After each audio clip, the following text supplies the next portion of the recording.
Hey, John, how are you doing this morning? I'm good, thank you. How you doing, Stian? Really good, man. And we are again having a cup of coffee. Well, at least I'm having a cup of coffee, and you are having your green juice, right? I don't know if I should plug the but I'm doing my green juice. Yeah. I love it, man. It's been great meeting you at the Web Summit. I had the pleasure to spend 1.5 minutes with you in the backstage, and then listen to your speech and Mhm. present you on stage, and spend a little bit more time in the speaker lounge. And I'm very grateful to have you here, serial entrepreneur, somebody who's been places, who's have multiple exits, and who is working on a venture driven by his purpose, something that you're really passionate about. So I have a lot of things I want to explore, but let's maybe start a little bit with the early beginnings of your journey. Why did you decide to become an entrepreneur in the first place? Yeah, sure, happily. I don't know if I actually decided to become an entrepreneur or it just sort of circumstance. I've always, like from a young age, I was kind of entrepreneurial. I was always trying to figure out clever ways to make money, even as a kid. But I was doing my master's in Los Angeles, and one of my teachers um, said he was starting up a studio, a production studio, because I used to work in film. Um, and he asked me if I wanted to help him get it off the ground. And I was like, well, I got to finish my degree maybe after. And he's like, no, we're going now. And I was like, okay. um, that's going to be intense. So that was kind of the beginning. Yeah. It's super interesting. I used to work in film myself. I Oh, no way. I was, yeah, had a video production company in Denmark. Oh, wow. I first worked as a producer for a company, and then I started my own together with that was my first more serious entrepreneurial endeavor, so to say. So good to see a fellow filmmaker here on the pod. Yeah, no doubt. That's amazing. Wow. Um, yeah, how long, when was that? And for how long were you Oh man, doing that that? was right after college. So I think 4 or 5 years in total professionally. I was producing videos for maybe 3, 4 years before that while I was studying. And then when I graduated, yeah, first joined a company, then it was like I can do it better. I can do better than my boss. Let me Mhm. show the world. Totally. And then it was you get into the reality of entrepreneurship, Mm. because you read all these books and they Mhm. tell you cut the rope, man, it's going to be Mhm. amazing, you're going to be your own boss. At least that was for me the journey. Then Mhm. you become an entrepreneur, and you figure out it's not that shiny as they make it look, right? I mean, John, they see you go to conferences, you present the company, you talk about your purpose, but this is the 1%, right? They don't see the day to day and all the challenges, all the struggles, all the lonely days that you don't know whom to share your challenges with. And um, so I No wonder how doubt. was the journey for you, especially initially when you were brought into entrepreneurship. And did you find what you expected? Um, I kind of didn't know what to expect. I just thought at the time, cool opportunity, get to work with the professor of this really prestigious school. And um, I thought, and some pretty cool team around us. And I thought, great opportunity. And then, the sugar coat kind of wears off after a little bit and you start the day-to-day grind, and the uncertainties and the ups and downs start falling into place, and um,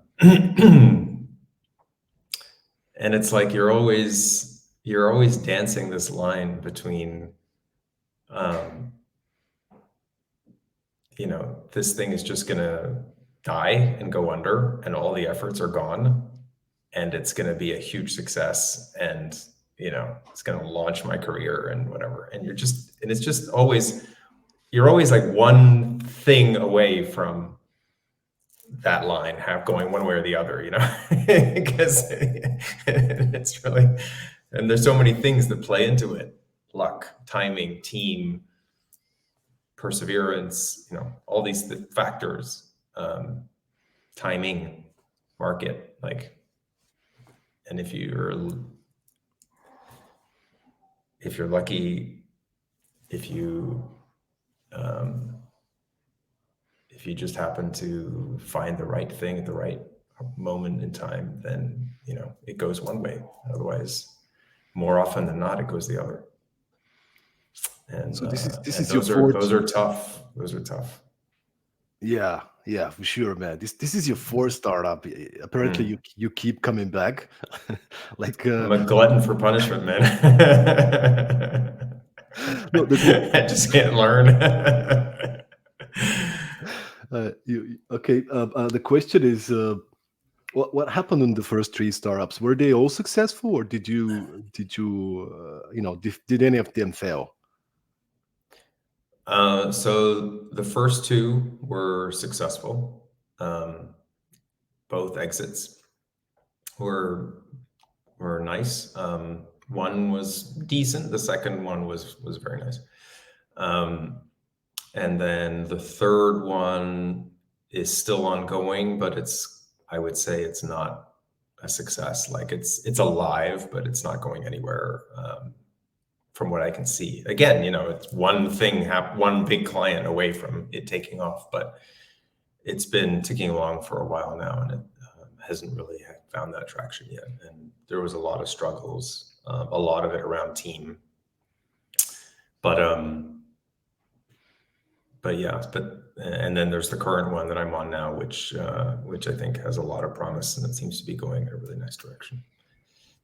Okay, let's maybe start with the first two. I think for the audience, who's many of the audience are founders, a good percentage early stage founders who are always seeking kind of the nitty gritty, the practical lessons from the journey of somebody. What was it for you? If you have to reflect back, what were the ingredients that brought you guys, let's say, with the first startup, with the second one, what helped you to get to that place? And did you plan, was your vision to exit the company? Is that part of the plan, or you just kind of clarified that on the way? Honestly, that was never the plan, in my mind. It was always there was the possibility of that happening, it was somewhere out there, but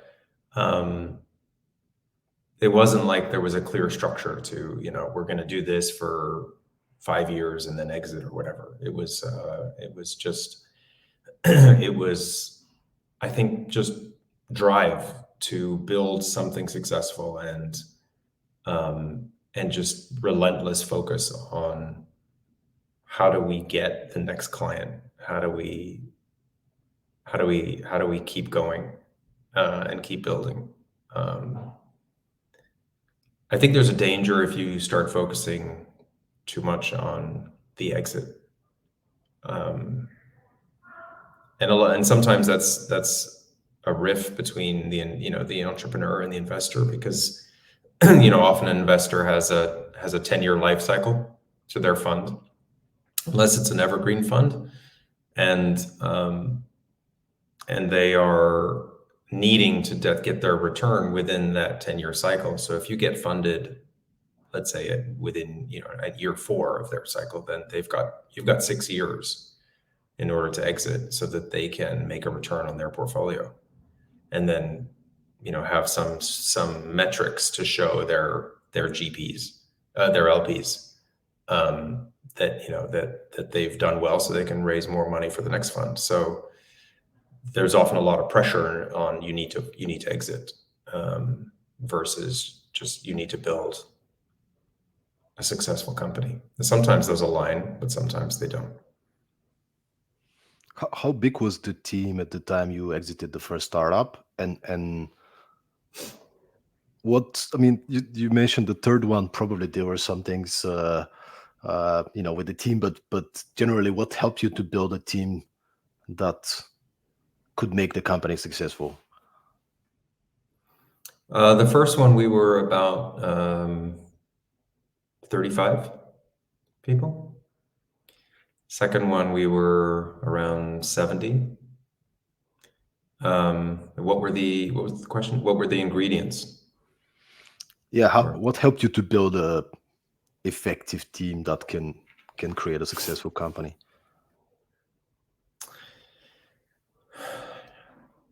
I think as a founder, particularly in the early days, being ruthless about who you hire and don't hire is so important, because often you have a need, you have a position, or that just needs to get filled, and you'll have somebody, a candidate who's good, he fits the bill, or she fits the bill, but it's not perfect. It's like something your gut tells you, I don't know, I'm not sure, but we really need this position filled, and it's definitely got this qualifications, and so you just hire that person. And then, weeks go by and you start to realize this person is just not lifting their weight. And in fact, I'm putting in more effort than I'm getting out, because things aren't being done the way they need to be. And at a certain point, you probably have to replace that person. And then you go through the whole process again, but you've just lost 6 months. So being ruthless about, hiring the best that you can get, and that feels like, in your gut, feels like this is a good fit. I think that's really key. And another thing is putting a lot of emphasis on the personality. I don't think people put enough emphasis on the personality. Like you, especially in a startup, you live with these people, like they're family, kind of, and these are people you want to get along with, and you want the others in the team to get along with, so that there's a harmony, there's a good culture, and if you hire somebody who's brilliant, but they got an incredible CV, but they're difficult,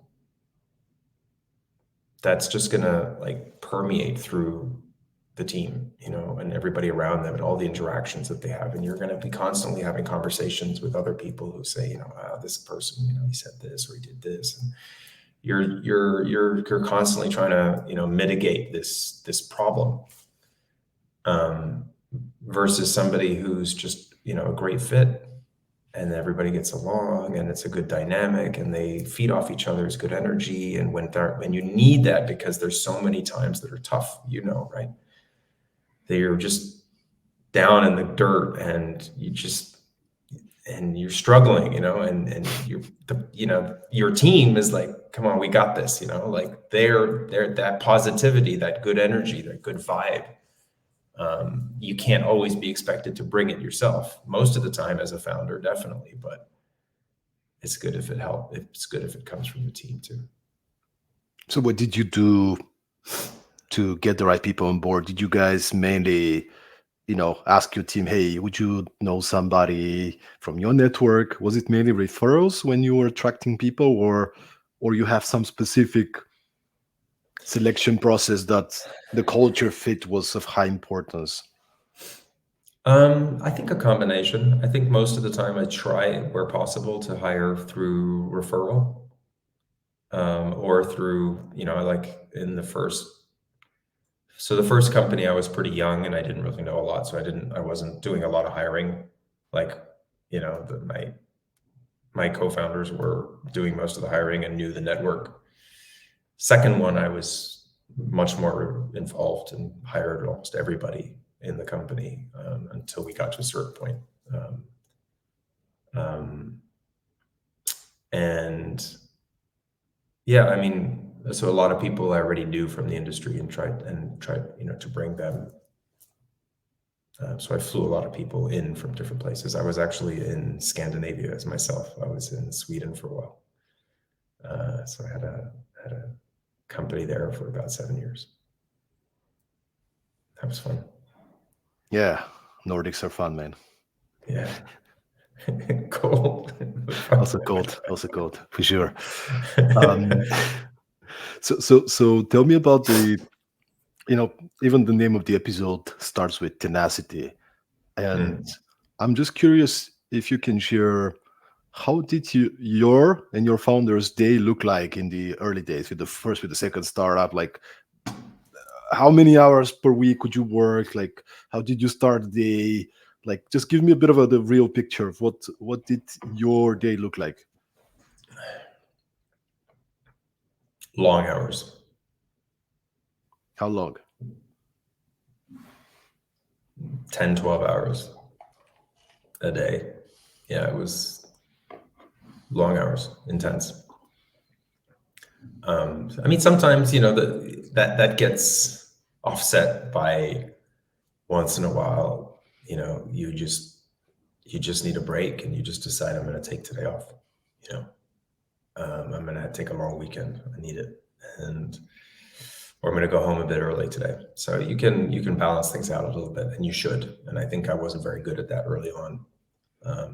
And I think, you get tired, you make bad decisions, you get more moody because you're just not getting enough sleep.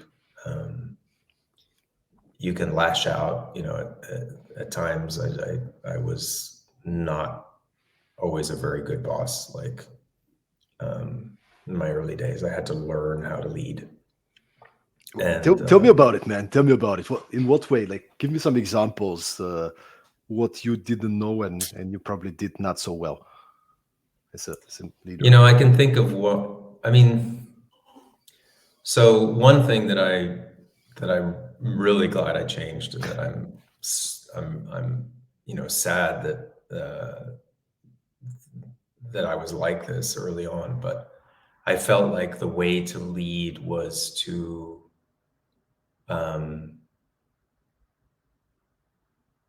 be tough, and so I actually heard from my CFO on my second company that like half the team were like scared of me. Like, when I would ask them to come to my office to talk or something, they would be scared. And I was like, what? And they were like, yeah. And I was like, oh. And that hit me, like I was like, that's not good. You need to be approachable, you need to be inspirational and not, and yeah, pushing things through fear, and it's just not good. So I remember like one example where one of the guys on the team sent something to a client after I had specifically said, you need to double, triple check that this is good, because the last time we sent something that had mistakes in it, that was wrong. And again, I heard from the client that there were mistakes, right? And this was one of our biggest clients, so it was like a big risk to the company that they would drop us. It would have been really terrible. People would have lost jobs, And of course, that needs to be addressed, and it needs to be serious. But I chose to handle it by yelling at him in front of everybody, right? Because in that moment when I heard the news, I was there and he was there, and there was a bunch of people in the room, and I just lashed out, right? And I felt terrible afterwards. But then also I was like, that's not how I want to lead. That's not, it's just, you can be strong. You can be, you can address issues in a tough way, but you can do it in a respectful way. And, where you take somebody aside and you say, hey, listen, I know you're doing your best, but this is not okay, and just have a conversation. And they're going to feel terrible anyways. You don't need to yell at them. And so those are some hard lessons that I had to learn. I totally resonate, man. My first management positions was I did this work and travel program in the United States. So you go for the summer, you work in hospitality. I was a bellman, but then as a student, you wanna make a little bit more money. So I took a second job, and I got a job as in a t-shirt shop, like in a summer resort in Cape Cod. So I've been folding t-shirts all day long. Apparently, after a month, and I've been like you imagine, like a robot, like I've been like AI, like literally I was so fast, probably not so good, but I was really fast, and I've been working super hard, and I guess the manager of the whole store, I think they were making like $50,000 a day with t-shirts that are $3 a piece. So it's a lot of many people coming in and out, and she saw something in me. So her assistant managers left at some point because it's a summer job, right? So they have to go back to school or something. And I don't know what she saw in me, but she made me a manager. So whenever she was not there, I was the one in charge of the whole shop. And I was 21 years old, kid from Bulgaria. I have no idea how to lead. No idea. I was so stressed and nervous. And I was probably horrible, man. As a boss at that point, because I didn't know what to do, and I would just, in my mind, I had to make sure everything gets done. That's my job. So I wasn't really nice to people, and it was horrible because I would be just demanding from people and not being nice. And when they make a mistake, I'll be like, "Why did you do that?" And reflecting backward is like, this is horrible. This is not the way to lead. I didn't know at the time. Obviously, I was learning, but just nobody told me these things. I was studying in a business school. Nobody told me this is how you lead. This is how you work with people, right? You have to go out there and talk to people like you and other experienced people to be able to learn. Humans are not machines, right? You got to treat them and take care of them. The more you take care of them, the more actually they're willing to come out and to get things done and to support you. As you said, your team supports you when you take care of them. Oh my God, it's such a difference. To get somebody to work out of fear versus getting somebody to work out of loyalty and passion, can't compare. Like, you don't have to ask them if your team is inspired and passionate and they're on the journey with you. You don't have to ask them to stay late. They just will stay late because they're in it. They're like, they want to be successful. They want the company to be successful. It's night and day difference. Yeah. And yeah, you're right, man.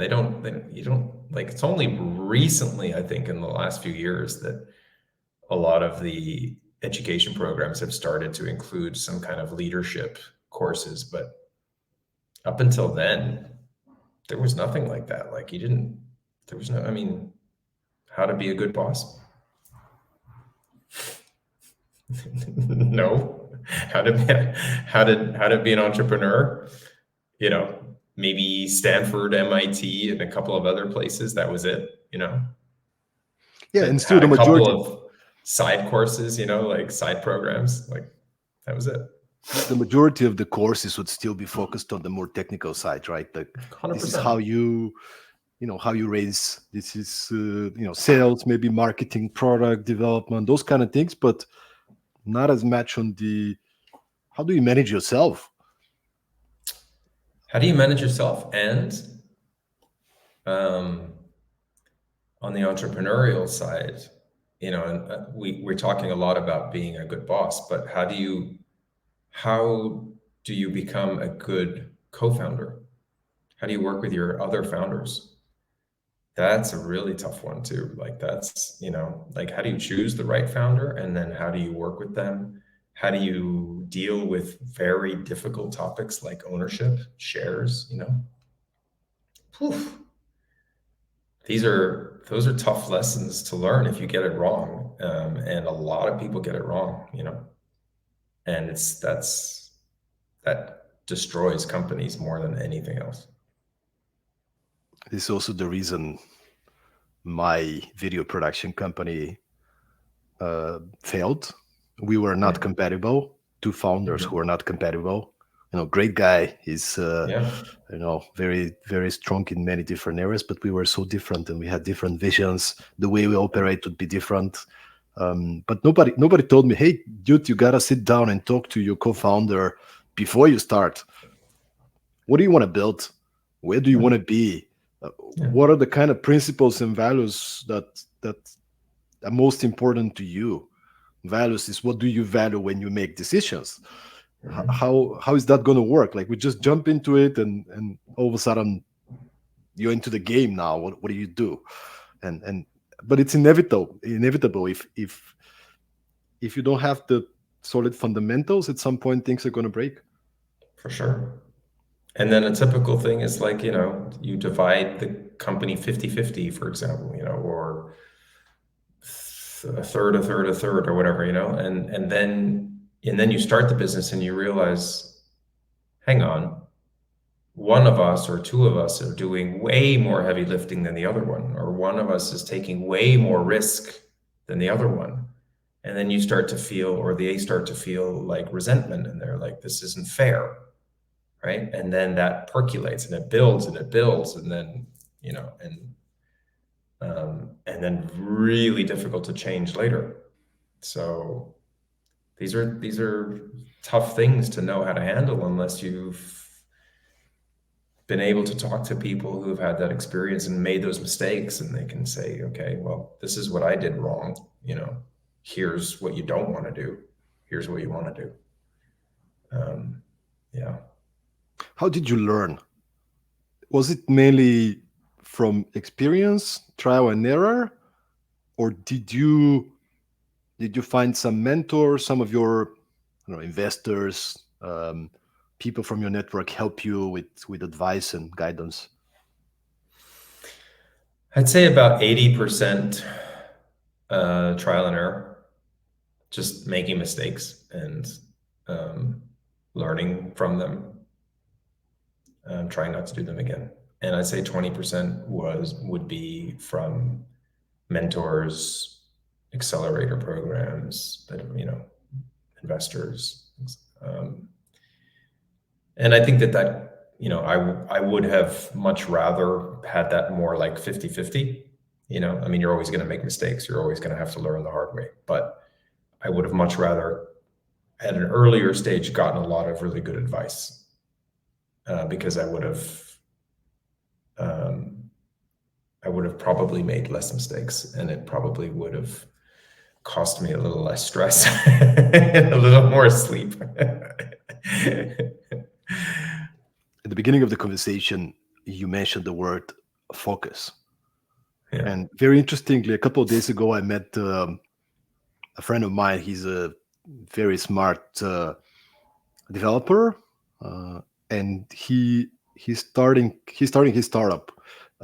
He's been building a couple of different things in the last few years, and we had a conversation, and he talked about his product, and he's like, "Yeah, I'm gonna launch, 3-4 months from now." I'm like, "Okay, would you like to show me what you have?" No.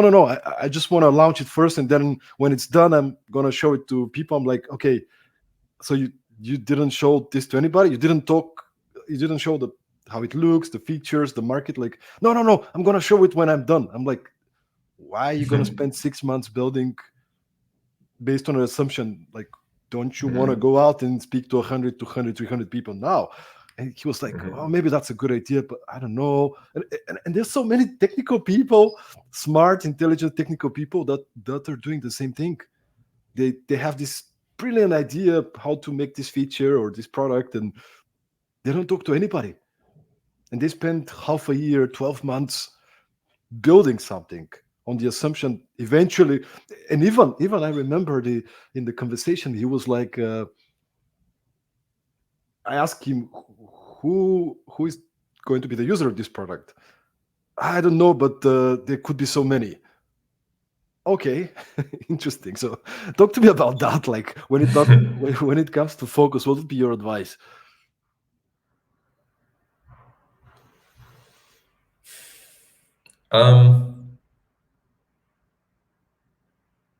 So it's very easy when you start a company, to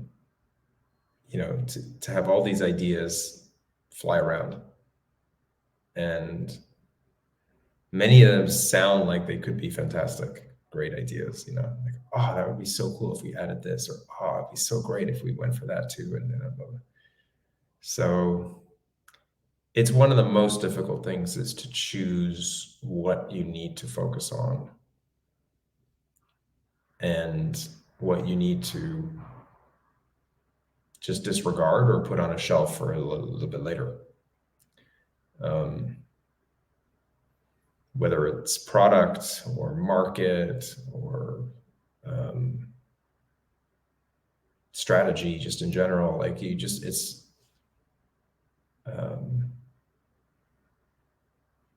you're typically a small team. There's only limited resources, and you got to be able to make tough decisions. And that's still something that I'm learning and trying to figure out on a daily basis is what things do you say no to? And that's, I think, what one of the things that maybe separates, good leaders from others is their ability to say no at the right time, and to be focused, to be really selective. At the same, having said that, you also don't want to say no to something that actually is an amazing opportunity, and maybe you needed to do that instead of what you're doing now, or maybe you can actually do both. So yeah, it's yeah. Now you come from the creative industry, right? We've both been filmmakers. What I learned is, a creative person with a lot of ideas who wants to do everything all the time, and everything is interesting, and I'm passionate about it, is what helps me to be more productive and to be more useful for my team is having some sort of a system that I follow. And every system for every person could be different. For me personally, I need to identify what are the goals I'm after. And something that really helps me, John, is what are my top 3 priorities at this very moment? And that could be preparing and delivering workshops to my clients. That could be number 1. Mm-hmm. Recently, my number 2 priority has been completing a great copy for our second book. Okay, number 3, coaching and growing my team, spending a lot of time to help them to grow in specific areas, for example, right? Like these are the top 3 priorities. And then when I start planning my week, I look at my week, I see the whole picture, I see where we're going, what are the goals, and then I'm like, how do I allocate a good proportion of my time making progress in each of these 3 areas of priorities? Yeah. And then how do I make it simple? Well, I need to create space in my calendar on a daily basis to see the whole picture. So because usually if I don't, I'm a driven individual, man. I'm gonna sit down, I'm gonna start doing stuff, whatever comes around. So I need to manage myself. So every day, the last thing I do work-wise, if I'm to finish work at 6, 5:30 to 6, I have a meeting with myself. Where is the team going? What is the progress? What new opportunities came around? What did we achieve? Okay, great. How do I get the most out of my next day? Let me brainstorm everything that I can potentially get to do. What are all the meetings? oh, I have a podcast with John. Do I have to prepare? I have to learn a little bit about him. Okay, let me schedule 30 minutes to learn about John and what he does. Okay, amazing. Cool. And then I play around. I, allocate everything in my calendar, which is a guesstimate. Okay, it could change throughout the day because the day will change. But I have a list of exact results that I'm planning to achieve this day. And I want my team to achieve this day, which means I need to align with them as well, right? So that way, if I get off track, which I eventually will do because there are so many things going on a daily basis, I come back quickly to, okay, these are the top 5 results that I set myself to achieve today, which are connected to our priorities. How am I doing? Should I come back to it? What else should I do? Okay, cool. And that helps me to be effective. And of course, one of the steps is to anticipate how can I not be a bottleneck for my team? What can I do to ensure, like, what's the next step for my team? So I have to help them to clarify priorities if they are not clear. If they need any kind of feedback from me on something that I'm in the middle, like how can I allocate time to make sure that those things are taken care of so they don't have to wait for me? That's awesome. That works for you? Yeah, but that's me. Again. Yeah. And I'm always telling everybody that you got to find your own system. Mm-hmm. But if you want to be productive, you got to have a system. So we all, like, as founders, as leaders, we have our strengths and weaknesses, and we have to recognize and accept that we're not going to be good at everything. And for me, having that kind of daily organizational practice is not a strength, and I know that. So my solution to my kind of artistic, creative, chaotic kind of, I want to go here, I want to do this, I want to do that, whatever, is or was to hire an amazing executive assistant who helps me stay on top of what needs to be done and stay focused and plan my day. And we have a morning discussion often where she'll say, this is your day, this is the things you need to do and need to prepare for. So that's me recognizing, one of the areas of weakness and finding not a perfect solution, but a reasonably good solution. I mean, she's amazing. It's just like, it's not, let's say, the ideal fix, but it's something that works. And it's also something that I just continue to try to evolve and work on. There are other things that I'm definitely better at and I'm maybe even good at, but that's not one of them. I love it, man. I love it. And this is another really good point, that you got to recognize your strengths and your weaknesses. Mm-hmm. I mean, you come from filmmaking. I used to be a director and producer. Mm-hmm. I will spend hours and weeks literally sitting next to an editor. I tried so many times to be a good editor myself. It's not going to work. I don't like technically to figure out what button to press. Like, I don't like that, right? Even today we're producing a lot of videos for social, for content and other videos. I know what I want, but I'm never going to be editing because that's a waste of my time and my energy. It's not natural for me, right? Yeah.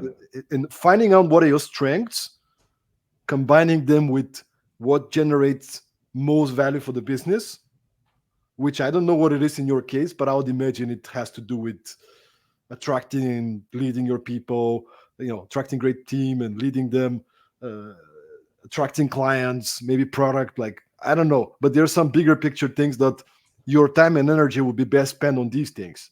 For sure. So how do you in that perspective, like, now, I love the part that you found a strong executive assistant that's helping you to organize. How do you guys make sure that you as a team are doing the right things? Like, do you have more like organized kind of strategy sessions? Is it more intuitive? Yeah. For sure. We have we have a few different things. We have first of all, we do a coffee break every morning where we just spend 10 minutes checking in with each other because not everybody's in the office. So especially those people who are at home a lot get to feel like they're part of the team. And we don't necessarily talk about work. We just sometimes just have a coffee and just talk about our weekend or whatever, something we read in the news or whatever it is, right? Just to connect. And I think it's valuable, because you need to feel cohesive as a team and that you're doing things together. And, where you used to be always in the same office together, then you would meet around the coffee or the water cooler and you would have a quick conversation about whatever, but that's gone now. So we do that in the morning. And then once a week we do stand-ups where we will spend like a half an hour or so, and we'll just go through and check in and let everybody know what you're working on and what you did that week and what you're planning on doing next week. And then that's an opportunity for others in the team to go, oh, I can help you with that. Actually, I know somebody who's did that before, and let me send you that contact. And so that's for us to align a little bit. And then as a management team, we have every 2 weeks. I'm not going to say bi-weekly because that just confuses everybody. Is that twice a week or is that once every 2 weeks? We have a management meeting, and we have sprints. So we'll set ourselves like 2 or 3 things that we want to try to accomplish in the next 2 weeks. That helps us a little bit align and focus. And then we have town hall meetings with everybody every month, a short one for an hour, where we just talk into a little bit more detail about the company, make sure that everybody is still aligned on the mission and the vision, and then go into specifics on. We'll usually pick a topic like product or sales and marketing or something like that. And then that'll be the main topic for that town hall. And then every quarter, we'll do a longer town hall where every department talks about what they're doing, and we go into a lot of detail so that everybody is sort of up to speed with what's happening. So those are kind of the routines that we have in place to try to make the whole startup journey a little less chaotic. What do you do? And I'm just curious here. I listened to a really cool podcast episode a couple of years ago with the founder of Close.com, Steli Efti. And he was discussing with his co-host the concept of managing up and how important it is for his team, for his startup, that people understand the idea that you need to take ownership and you need to manage your manager sometimes. When you allocate a specific responsibility, let's say this is your project, you're in charge, it's okay to manage your managers and say, hey, I need this PDF. Where is it? Like to take full ownership and to make decisions. And I listened to this podcast and it so much resonated with me because often when you get some people on board and new employees, and they might be amazing, but maybe they come from corporate and they used to be given stuff to do. And as a founder, like, I don't know about you, but for me, the best thing is when the people that I have in my team, they make decisions instead of asking me what do you think I should do. They come to me with a problem, or they're just waiting for tasks to be given. They have the overall objectives and ideas, and they're like, hey, how about we do this and that and that and that? I can go ahead like this. Like people who take initiative, who take ownership. And even if I'm very busy and I forget to send them something, they don't wait because I'm too busy, but they actually come to me and say, hey, I need you to send me this. When can you send it to me? They remind me, right? These are the best. I wonder how do you instill this into your culture, this managing up kind of mindset? So I talked early on about how I was not a very good leader in some of the examples. So I think I've gotten better. And I think one of the things I've learned is that your job as a manager or as a CEO, whatever, even as a CEO or founder, is your job is actually to serve. Like, you are making sure that the people on your team have what they need so that they can do the job as the best they possibly can. And the more you serve them, the more you get. Like, the more they want to serve you, they want to, that sounds awful, but the more they want to give back. I mean, life, we're, what comes around goes around, karma. The energy that you put out, you get back, like, almost immediately. It's insane.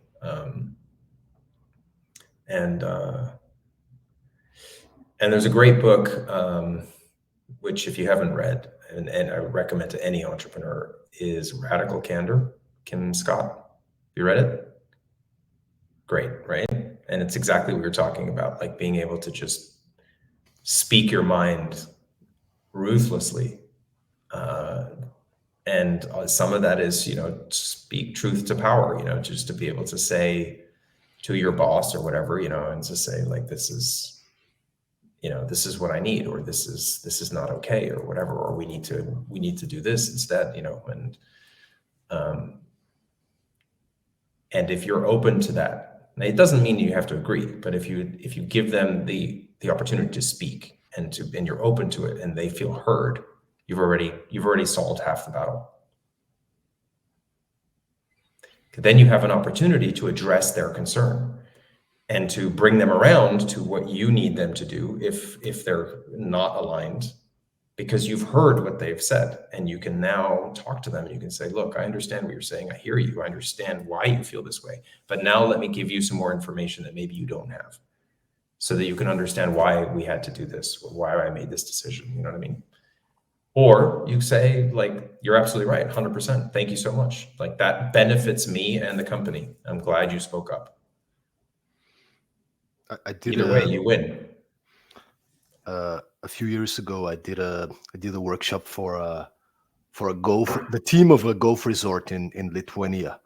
And the general manager saw me speaking at a conference, and he was like, we need to get you on board. So they hired me to do a workshop. And I spoke to him prior to the workshop, and he told me, Stoyan, the one thing I'm struggling with, even though we have so many conversations, even though I try to be very open and listen to my people, I still feel like they're afraid to tell me when they make a mistake, when something is wrong, or if I did something wrong. I want them to tell me, but they are feeling it's not the right thing to do. It's maybe the mentality, right? The mindset that they grew up with. And it starts from the leadership, right? It's how do you show up as a leader so you can allow this space to happen, for them to be safe to come and share, for them to feel okay to come and say, John, you are not prepared for this meeting last week. I felt that's not you. And I think we're probably going to lose the client because of that and that and that. What happened? For them to point out these things, right? And as a founder, it might hurt a little bit, but it's also the best thing, right? It hurts a lot less than losing that client. So if you can put your ego aside and be like, okay, that stung a little, but I needed to hear that, you're going to benefit. The company's going to benefit, for sure. Ego's a tough one. It's always there. Yeah, and if you can somehow separate yourself, and as you said, your goal is not for you to look successful, but for the company to succeed. Yeah, and let the individual shine. Let them, like, also when you're selling something, like if you have that mindset of how do I make this particular individual that I'm trying to sell to look good? How are they going to get a promotion or whatever? Like, and you keep that in mind while you're talking to them. And maybe even mentioning subtly something that where they go, oh yeah, actually this could be a benefit for me. Actually, you're going to do way better in sales. Everybody wants to shine, and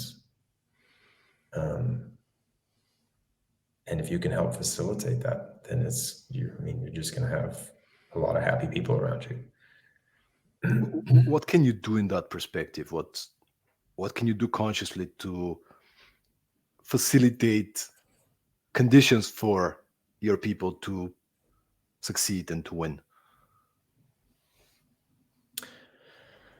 I think it's a combination of internal and external things, and it depends, position to position, moment to moment. But internally, I think there's these opportunities like at town hall meetings or management meetings or whatever, but particularly at town hall meetings, is to call out certain things that you've noticed somebody's done really well, and just that recognition, right? And or even just on a daily basis when somebody says something or does something and you're like, and you just, there's other people in the room and you just say, that was fantastic, great job, thank you so much, you killed it.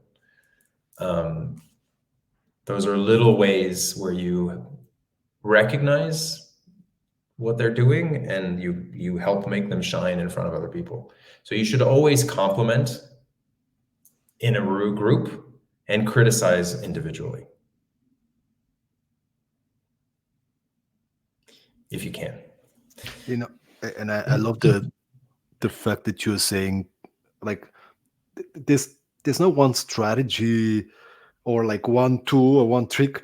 It's more like it's a mindset. You wake up in the morning, you put on your imaginary inspiring leader hat, and then you go with it, and you seek opportunities to take care of your team. You do a one-on-one. You try to see what's going on. Try to see whether they love what they do. Maybe tweak a little bit their responsibilities so they can grow. Like maybe you're like, okay, 3 people from my team, they want to learn this thing. Let's see if we can get somebody to teach them this and set up a session, go to a team offsite. Like it's a commitment. It's a commitment, and you nurture this kind of spirit on a daily basis with different type of things, right? Yeah, for sure. And then, there's external as well. Like you can, if there's opportunities where you can have somebody on your team be on stage, talk about what they're doing, what the company's doing. It doesn't always have to be the CEO. And I love that. Like there are times where as founders, the 3 of us are at an event at the same time in different places. And we're all having that opportunity to shine. So yeah, it's meaningful, man. It's meaningful. It is. It's total. And it's great when you can see somebody else feel that shine, feel that appreciation from you, from the team, from the external world. It's awesome. And talking about meaning and purpose, your current venture, PIPRA, let's hear a little bit about that. You could have done anything. You've been building 3 startups. You have 2 exits. You can do whatever you want, right? You decided to embark on a journey with PIPRA. Why is that the case? Why are you so connected to the mission of the organization? Yeah, great question. So again, as an entrepreneur, sometimes you have this burning thing inside you that you need to do, from childhood or whatever. And that's just your goal and your passion, right? More often than not, you're just the personality type that you're always looking at situations and you're thinking, is this an opportunity? could this be better? And then it's about that focus and that choice. Like, where do you, because that'll happen, if you're a real entrepreneur, that'll happen all the time.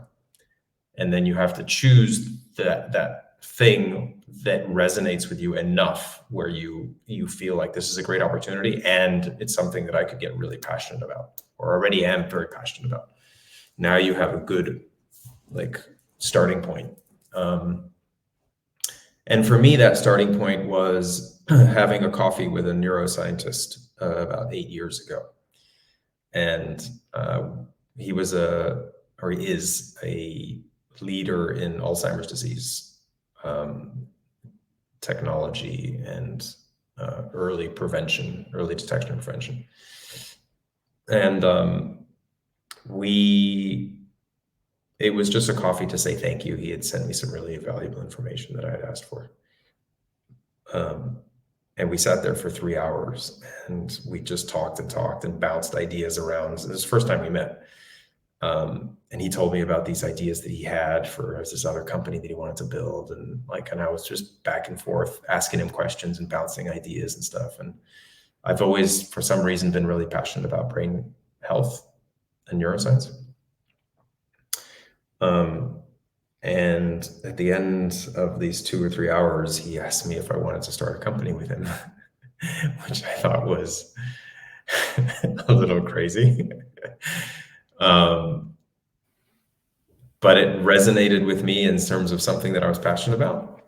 And it was this great opportunity that as I did a little research after that, and I was like, yeah, there's nothing like this that exists.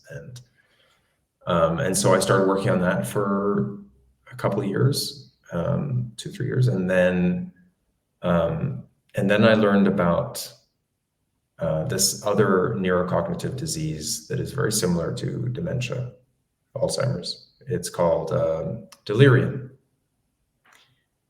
And one of the big differences is that delirium is much more acute. So it happens very often in hospital. And a person, particularly an older person, will move from being themselves to suddenly a very different person. And it can happen in seconds. And it's very scary. It's a terrifying experience for the individual, for relatives. It can last a few hours and then they can recover. It can last days, or it can continue ongoing forever and just continue to rapidly decline into dementia, into a nursing home, or into mortality, into death. And some of the statistics around it we can talk about are staggering. But as I was learning about this disease, I was recalling a conversation that I'd actually had with my mother years before that, which, as you heard at Web Summit. So I called her up and I said, hey, Mom, you had this surgery a few years ago. Can you tell me more about that experience again? And as she started to describe it in more detail, I was like, you're describing delirium. You had delirium. And she was like, I did. Because she didn't know what it was called, or nobody told her. And it was terrifying. For days she saw monsters coming out of the walls and she thought the staff were trying to kill her. Very terrifying experience. Luckily she recovered. But she has a natural terror of hospitals after that. And a lot of people who do recover, who are lucky enough to recover, will have that same PTSD, that kind of terror where they refuse to go near a hospital again, even if it's life-threatening. They'd rather die than have that experience again. Imagine how terrifying something has to be to say, I would rather die. So that gave me even more motivation. And I've been for at least 10, 15 years, I've been very mission driven, wanting to kind of give back. One of my other companies is a social enterprise. And this felt like a perfect fit. And so I started working in this field, and I created PIPRA together with my 2 co-founders. Nayeli, she's an anesthesiologist, and Ben, who's a scientist, cell biologist. So a very complementary team. And the 3 of us, very passionate about this subject, decided that we were going to try to tackle it. And similarly to the Alzheimer's project, using artificial intelligence to predict which patients are at risk. Because once a patient has delirium, there's nothing you can do. You can sedate them, but you just have to hope they recover. But you can actually prevent up to like 50% of cases if you know in advance. So that's what we built at PIPRA. We built an AI That's beautiful. prediction model. Yeah, That's beautiful. Thank you for doing that. What can you just so we can kind of wrap up the whole episode? Can you maybe just share with everybody listening to your story, listening to what you're building right now, the purpose? What is the stage you're in right now? What kind of what are the kind of people that you want to connect with? Be it, I don't know, investors, people who want to join you on board. Like, who would be the people that you want to connect with, who are interested to be part of the journey? Love that question. So we are between seed and Series A, meaning we have developed a CE certified medical device that's on the market. We're live in hospital in Switzerland, in Europe, and in the United States, in Stanford. And we're obviously looking to expand where we can have more impact globally, meaning, hospitals. So obviously clinicians who might be listening, or people who are connected to the medical field, or our insurances. Those are people that may resonate with what we're doing. And on the investor side, we are raising capital right now. So we're raising a pre-A round. We're more than half committed. We should be closing in a couple months. And then, of course, anybody who this resonates with and feels like they want to be a part of this journey with us, we're pretty ruthless about finding the best people we can. And we're very fortunate that we get a lot of applications, but it's a great journey, and it's a great team. It's a culture that I've never experienced before in my own companies or in other companies, that we just really, and I can't say enough about spending time and energy on creating a good culture of being supportive and caring and passionate, and just we have very strong values. We have it up on our wall in the office, our values, and just spending the time to talk about those values and remind ourselves of what's important to us, because that works internally, but it also permeates externally. External people feel that. So those are for the people listening, anybody who might be considering, where are you guys based? And is everybody kind of have to be physically in that location, or you also have remote positions? We are based in Zurich, Switzerland. Depending on the role, we do have some people who work remotely. So I would say about 80% are local, and then about 20% remote. Yeah. Love it, John. Final message to all the entrepreneurs, all the ambitious people out there. What would be your message to people who are just starting on the journey right now? Excited, ambitious. What would be your final message, John?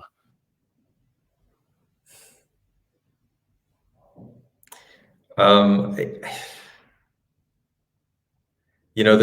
one that everyone talks about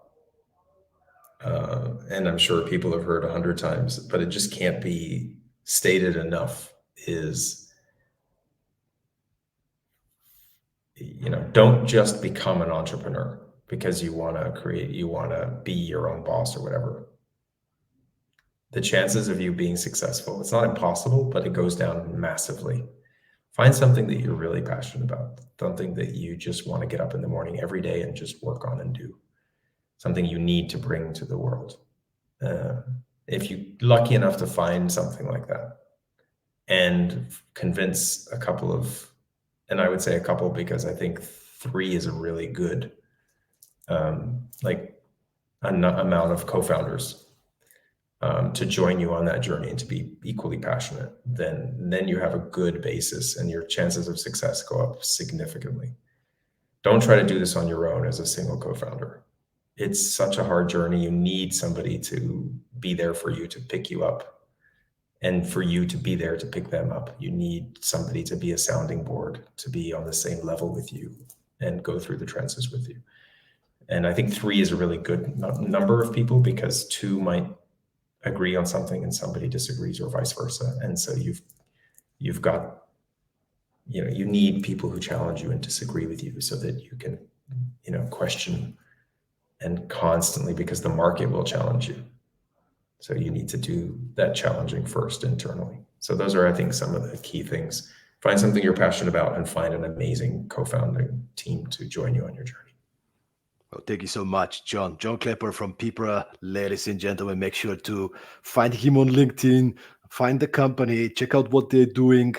And thank you once again for being with us. 179 episodes so far. Make sure to check out Spotify, Apple Podcasts, and see all the other great episodes. If you enjoyed this one, share it with a friend, and let's keep spreading good vibes and practical strategies with Productivity Mastery. Have a fantastic week, and see you once again next time here at the Productivity Mastery podcast. Ciao. Thank you so much, Stoyan.